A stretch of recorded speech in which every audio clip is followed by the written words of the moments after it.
जय हिंद, वंदे मातरम।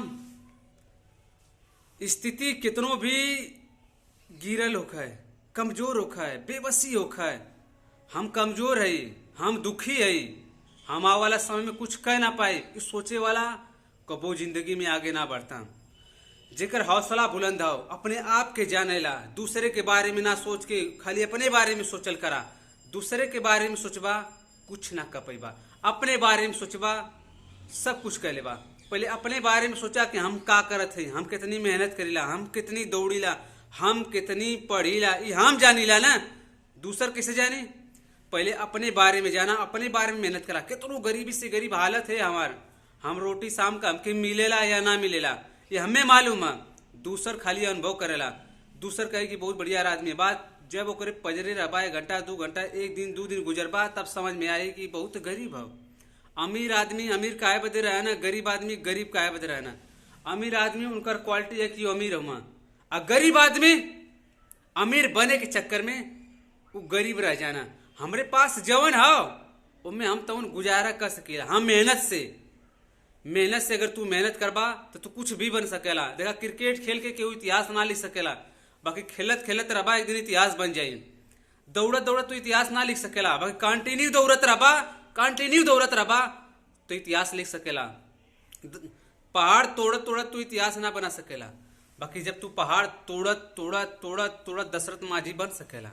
कोनो भी काम करा ये लगे कि अंदर से हम फीलिंग करा कि हम अंदर से कुछ कर पाए, नहीं तो तू कुछ ना कर पाए। जीवन है या तो मोबाइल में खत्म कर दा, या लड़की के अट्रैक्शन में खत्म कर दा। ये दोनों है तोरे ऊपर। लड़की के चक्कर में बन के अपन जीवन जोन मिलेला एक भी खत्म कर सकेला। बाकी जौन भी लड़का अगर शिद्दत से मेहनत के लिए हुआ आने वाला समय में कुछ ना कुछ जरूर करिए। देखा, हौसला बुलंद रखबा तो बुलंदियों पे वह पहुंचेला जी लगातार मेहनत करेला। हम बाहर में सब बताइला, अगर 10 गड्ढा खनबा तो पानी ना सकेला, वह 10 गड्ढा एक जगह अगर फरसा मरबा तो पानी जरूर आई। एक जगह लगातार फोकस करत रहा, एक जगह कोनो भी काम अगर करत हुआ तो आने वाला समय में जरूर तू एक दिन कुछ न कुछ मिली। तो के अंदर से फीलिंग करल करा कि हम सबसे तगड़ा है, हम अमीर आदमी बनब। अमीर आदमी के देख के सब कोई कहला कि 4 व्हीलर से जात है, धुआं उड़ावत है, गर्दा उड़ावत है। जो गर्दवा उड़ौले है ना, वो गर्दवा उड़ाव बदे कितनी मेहनत कैले हुई, ऊंचाई पर पहुंचल हुई ना, वो कितनी मेहनत से कैले हुई। कई रात सुतल ना हुई, इतनी बार पढ़ले हुई, कितनी बार लिखले हुई, ओके खाना मिलल हुई कि ना मिलल हुई, बस ओकरे बारे में सब सोचेला कि बढ़िया आदमी है। उससे पूछा जाके, भैया तू 4 व्हीलर खरीदले बा कैसे खरीदले हो बा, वो के दर्द हुई। हमहू कही भैया, हमहू कई दिन महीना लगातार सोचत रही कि खरीदब तो खरीदब। ओकरे बदे कितनी मेहनत करल जाला। अब बस यहाँ लोग कहिया कि बढ़िया आदमी है, मेहनत ओकरे अंदर के जब देखे लगबा तू भी बड़ा आदमी बन सकेला। अपने अंदर के फीलिंग के जगह बा, कमजोर मत बना, तो केहू मार ना सकत। कमजोरी हमरे अंदर है, पावर हमरे अंदर है। हम उस सैलाब है कि नामो निशान मिटा सकीला। बस अपने आप पे विश्वास रखा, अपने अपने दम पे विश्वास रखा कि आने वाला समय में तोरो नाम होकर और तोरो तिरंगा गड़े। अपने आप के पहचाना, दूसरे के बारे में जानने की कोशिश का करबा। जे दूसरे के बारे में जाने ला ना, वो अपने बारे में ना जान पावत। पहले अपने बारे में जाना, ओकर बाद दूसर तोरे बारे में खुद बताई। देखा भैया, माँ बाप नाम देना, जौन भी नाम देना, करण देना, अजय देना, सनी देना, बाबी देना, बाबू देना, कुछ देना, धर्मेंद्र देना, ये माई बाप का नाम दे लाओ।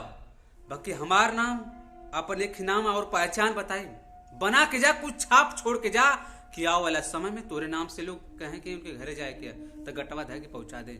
इतनी अमीर बना, इतनी अमीर बना कि गट्टा धै के तोरे घरे पहुंचा दे। मतलब अपने दम पे अच्छन काम करके बना, इना कि केहू को जमीन हड़प के बन जा, या केहू को पैसा चोरा के बन जा, गलत बात। ये जवानी है, कहानी बनी तब कुछ लिख बनी, कहानी बने के चाहिए।